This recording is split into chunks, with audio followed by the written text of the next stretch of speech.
Hi guys, welcome back to our channel. So आजकल लोगों का ये मानना है कि 4-5 लाख के बजट में डिसेंट कार नहीं आएगी। एटलीस्ट अपन को 10 लाख का बजट लेके चलना पड़ेगा और फिर एक अच्छी कार मिलने वाली है। बट टाटा इसको चेंज करना चाहता है with the new Tata Tiago. आज अपने पास टियागो का बेस वेरिएंट है और 4.69 लाख एक्स-शोरूम में ये गाड़ी काफ़ी डिसेंट चीज़ें ऑफर कर रही है। तो यहाँ पे क्या क्या है आज अपन इसके बारे में बात करेंगे। So before we start, special thanks to Frontier Motorcorp for helping me out. आपको टाटा का कोई भी प्रोडक्ट देखना है, शोरूम की सारी कॉन्टैक्ट डिटेल्स आपको डिस्क्रिप्शन में मिल जाएंगी। You can contact them. Let's start with the video. Start करते हैं आज का वीडियो। सबसे पहले मैं आपको टाटा टियागो के बेस वेरिएंट स्मार्ट का प्राइस बता देता हूँ। सो ये स्टार्ट होता है फ्रॉम 4.69 लाख एक्स-शोरूम। यहाँ पे आपको पेट्रोल या मैनुअल या फिर सीएनजी में मैनुअल का ऑप्शन मिलेगा। अगर आपको सीएनजी वाला वेरिएंट चाहिए फिर आपको इस गाड़ी का प्राइस पड़ेगा 5.8 लाख, सो 5,80,000 रुपये। That is the price for the CNG variant. तो यहाँ पे पेट्रोल या मैनुअल या फिर सीएनजी में मैनुअल का ही ऑप्शन है, कोई भी ऑटोमेटिक नहीं है। अब ये बेस वेरिएंट में आपको टाटा क्या क्या ऑफर कर रहा है उसके बारे में बात करते हैं। सबसे पहले from the front, between this and the pure plus variant आपको ज़्यादा कुछ डिफरेंस फील नहीं होगा। तीनों variants from the exterior kind of similar he feel होते हैं। फ्रंट में आपको एक बड़ा सा टाटा का एम्बलम मिलेगा, उसके बाद ये वाला पैनल पूरा ग्लॉस ब्लैक में है। Then we have the halogen headlight, पूरा हैलोजन का सेटअप है। सो ठीक है, बाद में अगर चेंज वगैरह करवाना है तो करवा सकते हो, but do it under legal limits. बाकी ये भी ठीक है। उसके बाद यहाँ पे डिज़ाइन, ये काइंड ऑफ स्प्लिटर वाला लुक। सो फ्रंट यार बढ़िया दिखता है, आज सच बेस मॉडल वाला फील नहीं है। बाकी अपन चलते हैं इस गाड़ी के इंजन की तरफ। इंजन में आपको कितनी क्या पावर मिल रही है और सीएनजी में कितनी पावर है उसके बारे में बात करते हैं। अब इस गाड़ी का बोनेट आप आराम से ओपन कर लेंगे बिकॉज इसका वेट बहुत ज़्यादा नहीं है। बाकी यहाँ पे इंसुलेशन दी गई है। And in terms of engine, here we have a 1.2 litre 3 cylinder naturally aspirated petrol engine. ये प्रोड्यूस करता है 86 PS एंड 130 न्यूटन मीटर का torque in the petrol variant. और अगर आप सीएनजी के साथ जाएंगे तो फिर सीएनजी मोड में ये इंजन प्रोड्यूस करेगा 75.5 PS एंड 96.5 न्यूटन मीटर का टॉर्क। इस वेरिएंट में से मैनुअल अवेलेबल है, सो नो ऑटोमेटिक। बाकी ये इस गाड़ी का इंजन बे। और अब मैं इसको बंद कर देता हूँ। इन टर्म्स ऑफ बिल्ड क्वालिटी गाड़ी एकदम सॉलिड है। And one of the biggest thing you get here is the safety. इतने प्राइस में इतनी सेफ्टी आपको और कोई गाड़ी में नहीं मिलेगी। सो यहाँ पे सेफ्टी काफ़ी अच्छी है। एंड अब अपन आते हैं इस गाड़ी के साइड प्रोफाइल की तरफ। साइड से भी आप देखिए, लाइक गाड़ी यार अच्छी दिखती है। सिर्फ ये है कि अगर आप अलॉय वगैरह लगवा लेंगे तो और अच्छी दिखने लगेगी। So that is up to you. बाकी व्हील्स की तरफ आएँ तो यहाँ पे अपने पास स्टील व्हील्स हैं in this black colour. Profile के बारे में बात की जाए सो इट्स 155/80 R13। उसके बाद यहाँ पे रिसाइकल्ड मटेरियल्स का यूज़ किया गया है। Then we have this turn signal, एकदम बेसिक ORVM है। मैनुअली ओपन करो, मैनुअली खोलो, उसके बाद एडजस्ट करो।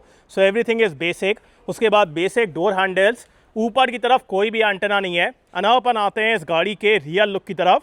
रियर से भी यार अच्छी दिखती है, like with the LED tail lights. गाड़ी बढ़िया दिख रही है। बाकी यहाँ पे अपने पास हाई माउंट स्टॉप लैंप, उसके बाद यहाँ पे कुछ भी नहीं है। एटलीस्ट डिफॉगर देना चाहिए था।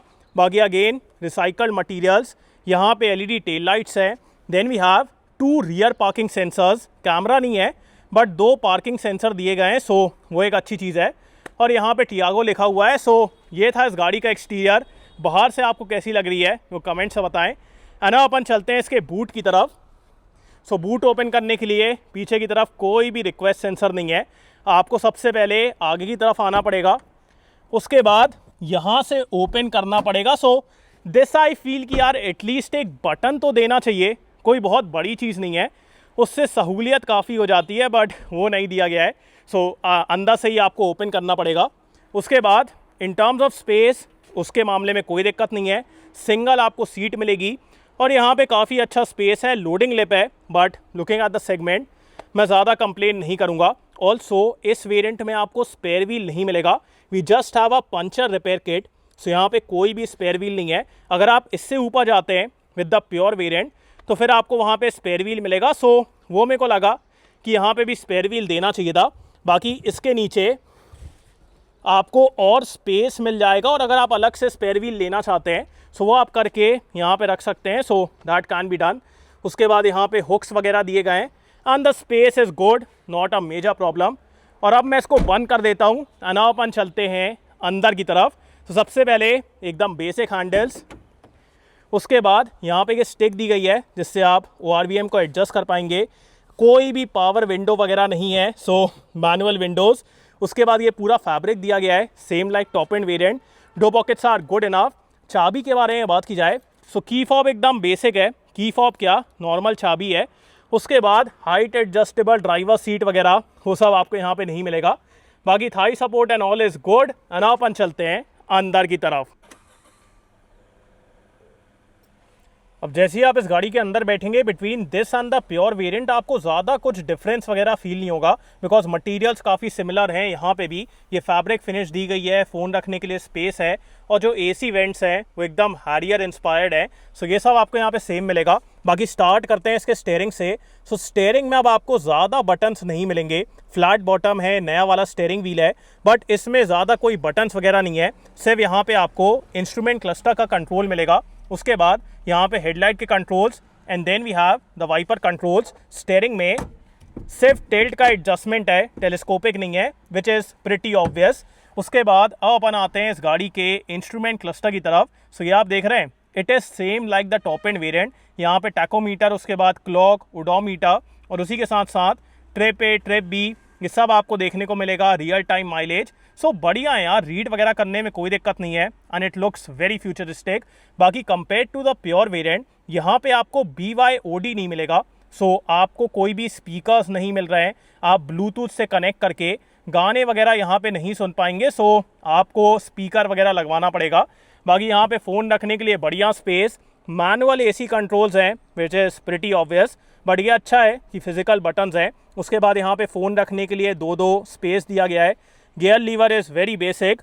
उसके बाद यहाँ पे स्क्विरल्स वगैरह बनी हुई हैं, और 2 कप होल्डर्स हैं। यहाँ पे 12 वोल्ट का सॉकेट, और पीछे वालों के लिए भी यहाँ पे थोड़ा सा स्पेस दिया गया है जहाँ पे वो सामान वगैरह रख पाएंगे। उसके बाद ग्लव बॉक्स के अंदर भी आपको डिसेंट स्पेस मिलेगा, बहुत ज़्यादा नहीं है, डिसेंट है। इसमें कोई भी डिमिंग का फीचर नहीं है। ये मेरे को लगा कि यार डिमिंग का फीचर तो देना चाहिए, because in terms of safety ये इंपॉर्टेंट रहता है, बट डिमिंग का कोई फीचर नहीं है। बाकी यहाँ पे civic ticket holder, then we have LED lights, और यहाँ पे कुछ भी नहीं है। बाकी आगे की तरफ आपको अच्छे हैंडल मिलेंगे, और पीछे की तरफ बेसिक हैंडल्स दिए गए हैं। इन terms of safety on this variant आपको 6 एयरबैग्स मिलेंगे, बट ESP नहीं है, सिर्फ ABS है, EBD है, बट ESP आपको यहाँ पे नहीं मिलेगा। ESP is available from the pure plus variant. तो वो अगेन मेरे को लगा कि इन टर्म्स ऑफ सेफ्टी ESP देना चाहिए था। बाकी अपन चलते हैं सेकेंड रो में। अब अंदर की तरफ जाने से पहले यहाँ पे मैं आपको इस गाड़ी के पैनल गैप दिखाना चाहूँगा, बिकॉज यहाँ पे आप देखिए काफ़ी ज़्यादा गैप है। उसके बाद यहाँ पे भी काफ़ी ज़्यादा गैप है। This is a little inconsistent, यहाँ पे भी काफ़ी ज़्यादा गैप दिखता है। So fit and finish is always an issue with Tata को फिट एंड फिनिश पे काम करना चाहिए, और ये सिर्फ एक्सटीरियर में नहीं है, इंटीरियर में भी है। अभी मैं आपको दिखाता हूँ। सो अगर आप इस गाड़ी के फ्रंट वाले हैंडल को देखेंगे, आप सिर्फ इस पार्ट को देखिएगा, पूरा हिलता है यार। और जैसे ही मैं आपको पीछे वाला दिखाऊंगा ना, पीछे वाला आप देखिए, इसमें कोई भी मूवमेंट नहीं है। सो वेरी इनकंसिस्टेंट क्वालिटी, कहीं पे ठीक है कहीं पे नहीं है। बाकी पीछे की तरफ भी आपको यहाँ पे ये फैब्रिक फिनिश मिलेगी। यहाँ पे again the panel is not aligned. Basic windows हैं, door pockets are good enough. Door काफ़ी वाइड ओपन होता है, जिसकी वजह से अंदर जाने में या फिर बाहर आने में आपको दिक्कत नहीं होगी। अब ये आगे वाली सीट मेरे हाइट के हिसाब से एडजस्टेड है, मेरी हाइट है 6 फीट। साइड पैसेंजर्स के लिए कोई भी एडजस्टेबल हेडरेस्ट नहीं है, और यहाँ पे कोई भी प्रेशर सेंसर भी नहीं है, तो पूरे टाइम आपको ये सीट बेल्ट लगा के रखना पड़ेगा। बाकी ग्रे एंड ब्लैक कलर की फैब्रिक अपहोल्स्ट्री है। अपन चलते हैं अंदर की तरफ। सो ये देखिए आप, मेरे पास यहाँ पे डिसेंट स्पेस है। उसके बाद नीचे भी काफ़ी अच्छा एरिया है पैर को फैलाने के लिए। Thigh support is kind of okay, could have been better. और अगर मैं हेडरूम के बारे में बात करूँ, सो हेडरूम के मामले में कोई दिक्कत नहीं है। सीट की cushioning, comfort, recline angle according to this segment is very good. Comfort वगैरह के मामले में दिक्कत नहीं है। बाकी यहाँ पे आपको ये बेसिक हैंडल मिलेगा, एडजस्टेबल सीट बेल्ट नहीं है, कोई भी मैगजीन पॉकेट नहीं है। यहाँ पे थोड़ा सा स्पेस है जहाँ पे आप सामान वगैरह रख पाएंगे। सेंटर में हम्प है, और इसकी वजह से पीछे की तरफ आप 2 अडल्ट ही आराम से बैठ पाएंगे, 2 अडल्ट और 1 बच्चा, उससे ज़्यादा नहीं। उसके बाद अगेन यहाँ पे ये बेसिक सा handle, glass area and all is good. Centre में कोई भी आर्मरेस्ट वगैरह नहीं है, but the seats are pretty comfortable and according to the segment comfort के मामले में दिक्कत नहीं है। बाकी अपन चलते हैं वर्डिक्ट की तरफ। गाइस मेरे हिसाब से अगर आप 5 लाख के बजट में एक ऐसी गाड़ी लेने का प्लान कर रहे हैं जिसमें आपको डिसेंट इंजन मिले, उसके बाद इंटीरियर में अच्छा स्पेस मिले, and one of the biggest thing अच्छी सेफ्टी मिले, फिर मैं कहूँगा टियागो का बेस वेरिएंट आपके लिए है। बाकी अगर आप अपने बजट को एक्सटेंड कर सकते हैं फिर मैं कहूँगा आपको प्योर प्लस के साथ जाना चाहिए, बिकॉज वहाँ पे आपको ESP मिलेगा, ऊपर से ज़्यादा बेटर फीचर्स मिलेंगे, स्क्रीन वगैरह, इंफोटेनमेंट सिस्टम, ये सब आपको वहाँ पे मिलेगा। सो अगर आप अपने बजट को एक्सटेंड कर सकते हैं go with pure plus. But अगर नहीं कर सकते हैं और कम प्राइस में एक सेफ गाड़ी चाहिए, अच्छी गाड़ी चाहिए, फिर मैं कहूँगा टियागो का स्मार्ट वेरिएंट आपके लिए है। सो आपको ये वेरिएंट कैसा लगा मेरे को कमेंट से बताएं। So thanks for watching guys, hope you like this video. इसको लाइक कर देना, सब्सक्राइब करना, बेल आइकन दबा देना, एंड कमेंट डाउन बिलो आपको कैसा लगा। इन सो नेक्स्ट वीडियो, बाय।